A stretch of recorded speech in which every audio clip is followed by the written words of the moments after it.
Hello friend, welcome back my YouTube channel. आज मैं English का हिंदी का आपको तीसरा चैप्टर लेकर आया हूँ। काफ़ी हेल्पफुल होने वाली है। वीडियो को लास्ट तक देखिएगा। शब्द विचार मॉर्फोलॉजी, हिंदी में आपको शब्द विचार का आज चैप्टर पढ़ाया जा रहा है और आज देखिएगा हम इसको अंग्रेजी में पढ़ेंगे मॉर्फोलॉजी। मॉर्फोलॉजी के बारे में हम आज बताएंगे आपको, अच्छे से इसको पढ़ना है। तो हम स्टार्ट करते हैं। Let's start the chapter. तो भाषा का प्रमुख कार्य मन के विचारों को अपने शब्दों में व्यक्त करना होता है। भाषा का मुख्य कार्य क्या होता है? अपने विचारों को व्यक्त करना या रखना या दूसरों को सामने रखना। हम सभी को अपनी बातें कहने के लिए और अपने विचारों को रखने के लिए करने के लिए शब्दों की आवश्यकता पड़ती है। इसमें यह बताया गया है हमें अपने विचार और अपनी फीलिंग, अपनी भावना को रखने के लिए शब्दों की आवश्यकता पड़ती है। वर्णों से शब्दों की रचना की जाती है। वर्ण हिंदी भाषा की सबसे छोटी इकाई है। उनको जोड़ कर के शब्द बनाया जाता है, शब्दों को जोड़कर वाक्य बनाया जाता है और वाक्यों को जोड़ करके पूरी बुक बनकर, किताब बनकर के तैयार हो जाती है। प्रत्येक शब्दों में वर्ण ध्वनि का क्रम निश्चित होता है। जिन शब्दों में ध्वनि अथवा वर्णों का क्रम निश्चित होता है उन्हें सार्थक शब्द कहते हैं। सार्थक शब्द उनको कहते हैं जिनका कोई अर्थ निकलता हो। वर्णों का अनिश्चित क्रम मात्र निरर्थक वर्ण समूह होता है। अनिश्चित क्रम मात्र निरर्थक, जिसका कोई अर्थ ना निकलता हो। निरर्थक किसको कहते हैं? जिसका कोई अर्थ ना निकलता हो। उदाहरण के लिए वर्णों का निश्चित क्रम का, छोटा आ, मा, आ, ला, छोटा आ। देखिए कमल की ये संधि विच्छेद इन्होंने दे रखी है। सार्थक वर्ण समूह कहलाता है। ये क्या कहलाता है? सार्थक वर्ण समूह कहला रहा है। क्या? सार्थक वर्ण समूह कहला रहा है। वर्णों का अनिश्चित क्रम जिसका कोई क्रम ना होता हो। ठीक है। ला, आ, का, ला, आ, मा, आ। लकम, यानी कि कलम को इन्होंने उल्टा कर दिया, लकम कर दिया। तो इसका मतलब है निरार्थक वर्ण समूह। निरार्थक उसको कहते हैं जिसका कोई अर्थ नहीं निकलता हो। देखिएगा आगे, हम इससे आगे पढ़ते हैं। जिन जिन ध्वनि समूह का कोई अर्थ ना हो उसे शब्द नहीं कहा जा सकता। जिन ध्वनि समूह का कोई अर्थ ना हो उसे शब्द नहीं कहा जा सकता। ऊपर दिए गए उदाहरण में लकम एक ऐसी ध्वनि समूह है इसे शब्द नहीं कहा जा सकता क्योंकि इसका कोई अर्थ नहीं है। इसका कोई अर्थ नहीं है। सार्थक और निरार्थक शब्द, मीनिंगफुल एंड मीनिंगलेस वर्ड, यानी कि इंग्लिश में कहते हैं मीनिंगफुल जिसका कोई अर्थ निकलता है, मीनिंगलेस जिसका कोई अर्थ नहीं निकलता। वर्ड कहते हैं शब्दों को। भाषा में सार्थक शब्दों का प्रयोग किया जाता है। किसमें प्रयोग किया जाता है? भाषा में सार्थक शब्दों का प्रयोग किया जाता है, परंतु कभी कभी निरार्थक शब्द भी अर्थवान बन जाते हैं। जैसे टप टप, यानी कि पानी का टपकना, ऊज कर कर के टपकना, छप्पड़ या किसी कच्ची छत से टपकना क्या कहलाता है? ऊजिंग, टप टप कहलाता है। खटपट, चटपट, चिक चिक, पानी वानी, खाना पाना, चाय वाय, नाश्ता वास्ता, इस तरह के शब्दों को हम अर्थवान के रूप में प्रयोग करते हैं।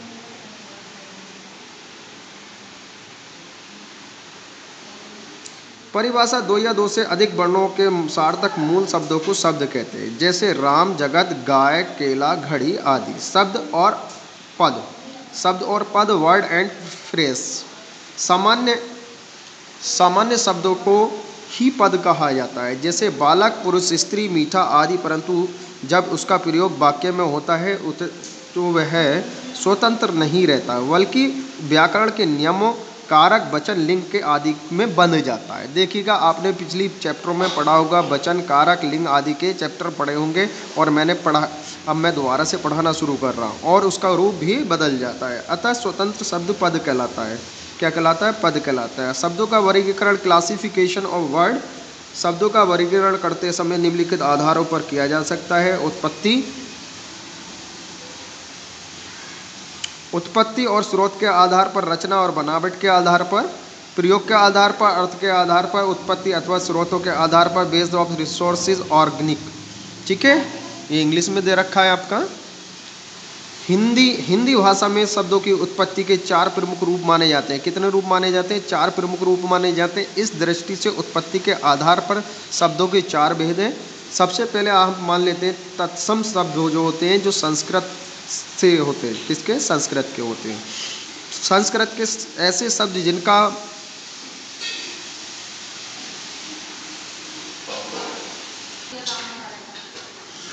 संस्कृत शब्द, तत्सम शब्द, संस्कृत वर्ड, ऐसे संस्कृत के ऐसे शब्द जिनका उनके मूल रूप से हिंदी में प्रयोग किया जाता है तत्सम शब्द कहलाते हैं, जैसे दिवस, आम्र, अग्नि, सत, शत, नव आदि।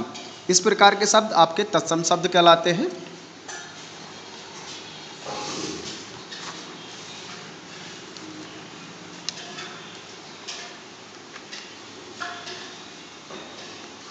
तद्भव शब्द मॉडिफाइड वर्ड, तत्सम तद्भव शब्द कहलाते हैं, मॉडिफाइड शब्द कहलाते हैं इंग्लिश में। वे शब्द जो मूल रूप से संस्कृत शब्द हैं, मूल रूप से संस्कृत शब्द हैं, किंतु इन्हें हिंदी का रूप में लिया गया है, हिंदी के रूप में बदल दिया गया है। तत्सम तद्भव शब्द कहलाते हैं सो, सत, सो को सत बोलते हैं। नया, नभ, आग, अग्नि, दिन, दिवस, माता, मात्र, कान, कारण आदि शब्द क्या है आपके, जो हमारे तद्भव में बदल दिए गए हैं। देशज शब्द, देश शब्द, नेटिव शब्द, नेटिव वर्ड, वे शब्द जो हिंदी में किसी अन्य भाषा में नहीं लिए गए देशज शब्द कहलाते हैं, यानी कि हमारे भारत देश के शब्द कहलाते हैं, जिनका निर्माण व्याकरण के मद्देनजर रख कर नहीं हुआ है, इसलिए इन्हें हिंदी के अपने शब्द भी कहते हैं, जैसे जूता, फुनंगी, खिड़की, कुंदक, पंगा, कलाई आदि।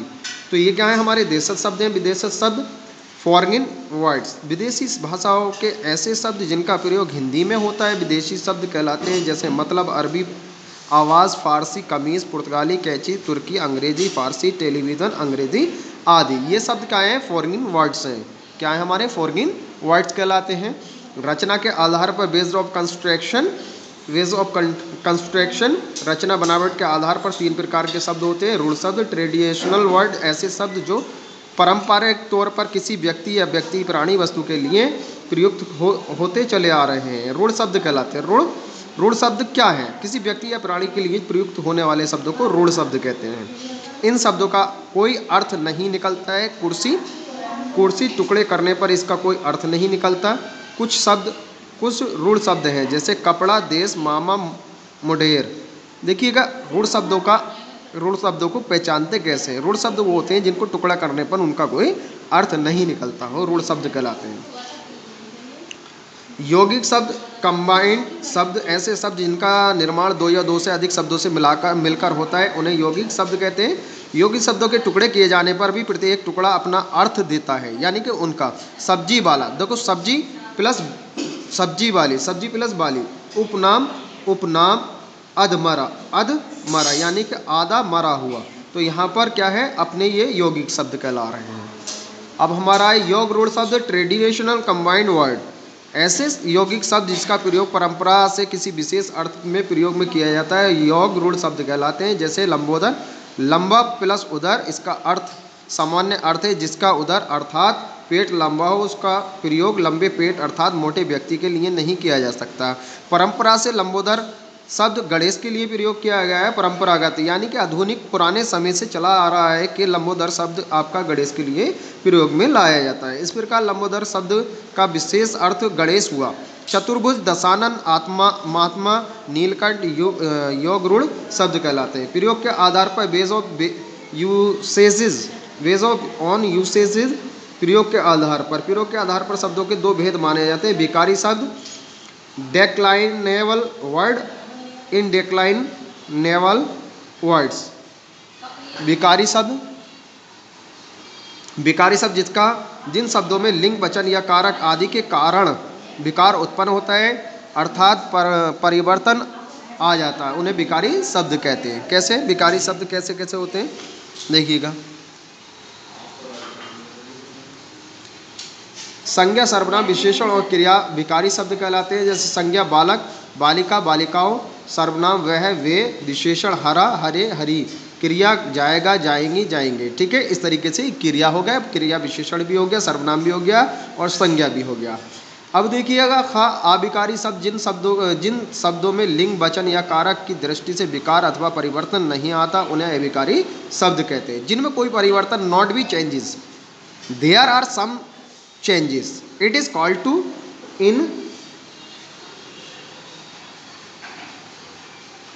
indeclinable वर्ड कहलाते हैं जिसमें कुछ चेंजेस हो जाता है। indeclinable वर्ड वो कहलाते हैं जिसमें चेंजेस नहीं होता है। देखिए, अर्थ के आधार, क्रिया, भीतर क्रिया विशेषण, क्रिया संबोधन, समुच्चय और व विस्मयोद्बोधक आदि अविकारी शब्दों का रूप नहीं बदला जा सकता अर्थ के आधार पर। क्या के अर्थ के आधार पर, अर्थ के आधार पर, बेस्ड ऑफ मीनिंग, अर्थ के आधार पर शब्दों के 5 भेद माने जाते हैं। एकार्थी शब्द वन मीनिंग, अनेकार्थी वेरियस मीनिंग, पर्यायवाची सिनोनियम, विलोम शब्द एंटोनियम, श्रुति सम विभिन्न अर्थक शब्द, पेयर ऑफ सिमिलर वर्ड। एकार्थी शब्द किसको कहते हैं हम? एकार्थी शब्द हम किसको कहते हैं?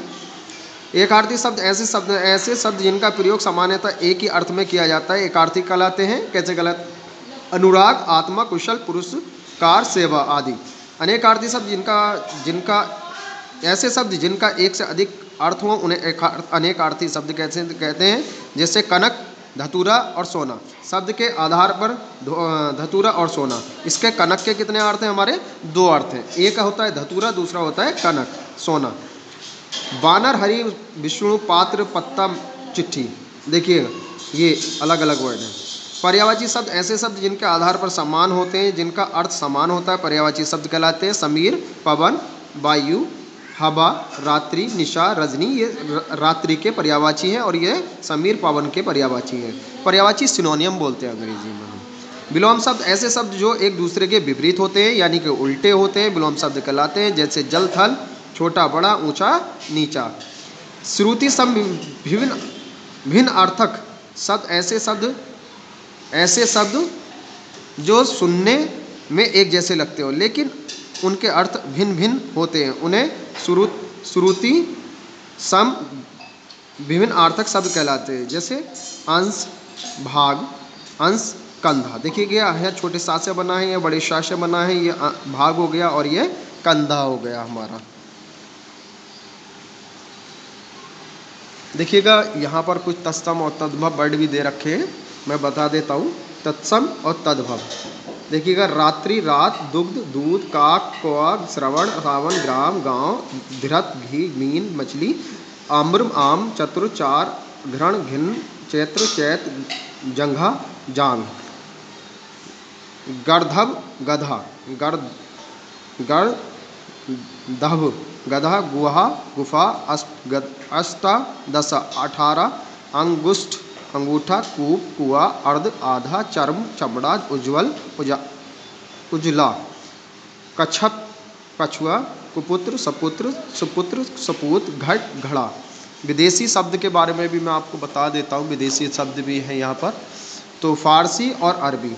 आबरू, अमीर, अफसोस, अदा, इनाम, आईना, औरत, आमदनी, इस्तीफ़ा, उम्मीद, कदम, कुश्ती, किस्मत, किशमिश, किला, कबूतर, कमाल, खरगोश, किताब, खामोश, कीमत, खुश, खत। तुर्की और अंग्रेजी शब्द, ये तुर्की भी हैं और फारसी भी, मैंने सभी तरह के शब्दों को बताया गया है।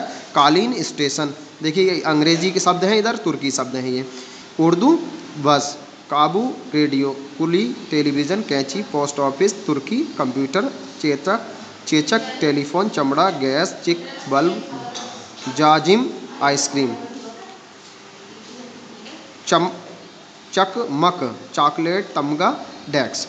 ये विदेशी शब्द भी हैं, तत्शब्द भी बताए, अरबी फारसी के शब्द भी बताए। तो इस तरीके की वीडियो देखने के लिए चैनल को सब्सक्राइब कीजिएगा, वीडियो को लाइक कीजिएगा। मिलते हैं अगले चैप्टर में, तब तक के लिए वेट कीजिए, इंतज़ार कीजिए। Thank you, bye bye.